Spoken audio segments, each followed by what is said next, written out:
Hello everybody and welcome back to the channel. Today I thought we would have a look and a little discussion about what is and what will be the Italian Ground Forces tech tree. More specifically, their premium M26 Pershing, hence the Pershing footage in the background. This isn't fantastic gameplay, but it serves as an example of what I expect the M26 is like.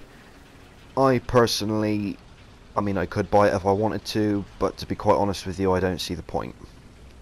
Which gets me into my first area of discussion. Why have they decided, you can see the very small amount of grunt in the engine on the M26 here. Just as a disclaimer, obviously mine is not fully upgraded. I bought the M26E1 as my first premium. So when I got the M26, I didn't really feel the need to play it, and I would rather play the M26E1 at 6.7 than play this. So that's why.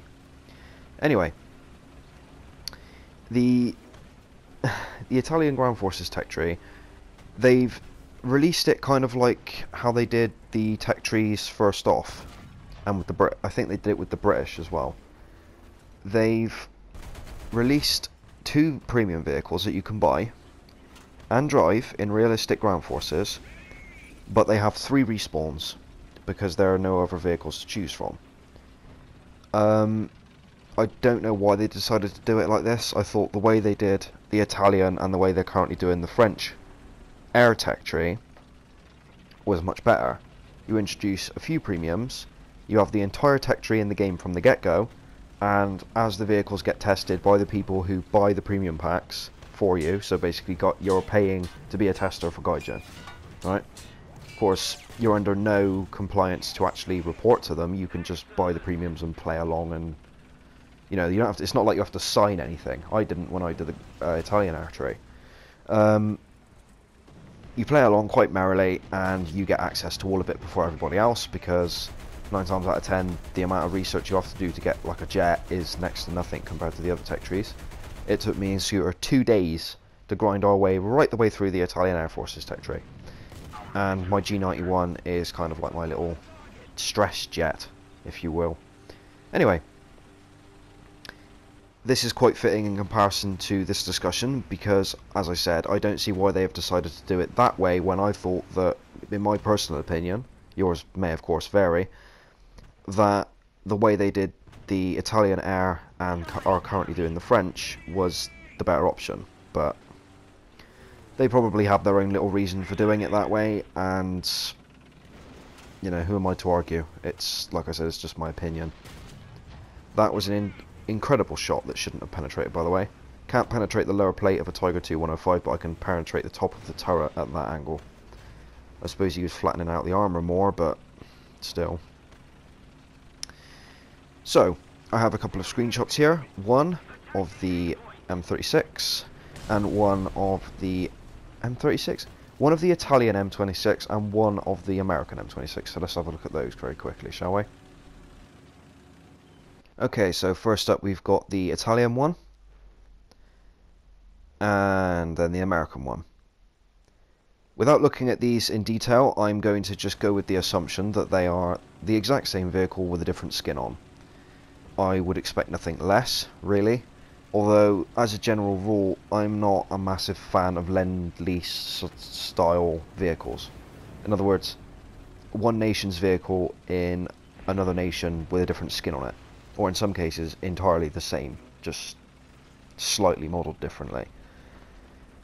In theory, I would be fine with it. I mean, the Stridsvagen 81, the Swedish Mark III Centurion, with the 380 GMs, is different enough that I think it is a valid addition to the British tech tree. But not only that, it's a British tank in the British tech tree. It was just one modified by a different nation.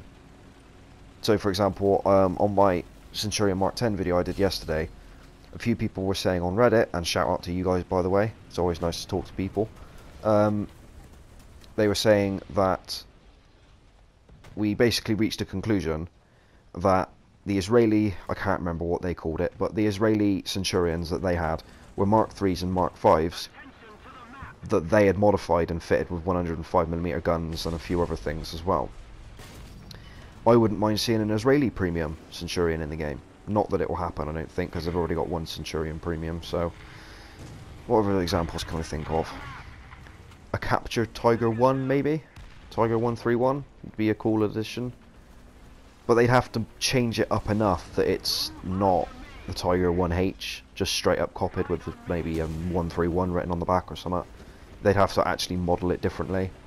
Make it look a little bit war-torn, a little bit battle-damaged, you know. But anyway, we're getting off track. I can't... I've always said, and I will continue to say, whenever I do a review, this is not a review by the way, this is purely me thinking out loud. I've always said that whenever I do a review video for premium vehicles, that it is not my place to tell you where you should and shouldn't spend your money. All I can do is give you as much information that I have available to me, and allow you to make what you think is the correct decision for you. Which reminds me, I still have to do a premium review of the T29. Actually, that's one thing. Let me know in the comments if you want to see a review of the T29 and anything else, because I'm beginning to run around in circles and do videos on the same vehicles, and I don't want this to get boring. So if there's any vehicles you want to see me play out, I do have most of the ground forces vehicles in the game. Air isn't really my thing, but I've got the MiG-15 as the furthest I've got through the Russian tech tree, and the... what's the name of it? MiG-15 is the furthest I've got in the Russian tech tree, and I obviously have the Italians right up to tier 5 with the G91R1. Let me know in the comments if there's anything you want me to play. I can start a new playlist, a new video series for basically vehicles that you requested, so a request series. Let me know about that in the comment section down below, or on the Reddit comments, or wherever else this video may end up. And I look forward to hearing from you. But I'm going to have to digress again and move on. I will be researching the Italian tech tree once it becomes available, but I'm not going to run out and buy one of these premiums. The tier 3 one, or the tier 2, I don't know what it is. It is actually an Italian tank though, so it's more worthwhile than the M26 in my opinion. But apparently it's a bit crap. It doesn't have a particularly good penetration on its gun,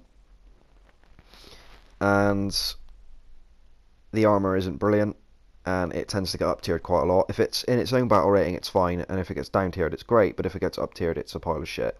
Of course, your opinion may vary. I think I'm going to start running around in circles here. So, in regards to the M26's gun, allow me to just show you this one little clip before you go. Thank you very much for watching, guys. I hope you enjoyed the video. If you want to like, share and subscribe, it really does help out the channel, or dislike as well. You do you. And I will see you guys in the next War Thunder video. I will hopefully upload one tomorrow. I don't know. Like I said, if I get a request to do something, I will work towards it and go from there. Otherwise, we'll have to see, because I've got something I've got to do tomorrow that's quite important. So, real life. Ugh, it's shit, isn't it? So, thank you very much for watching once again. Like, share, and subscribe if you want to. It really does help out the channel. Comment down below what you would like to see in a request series, if I start doing one. And I will see you guys later. Thank you very much for watching. Cheers.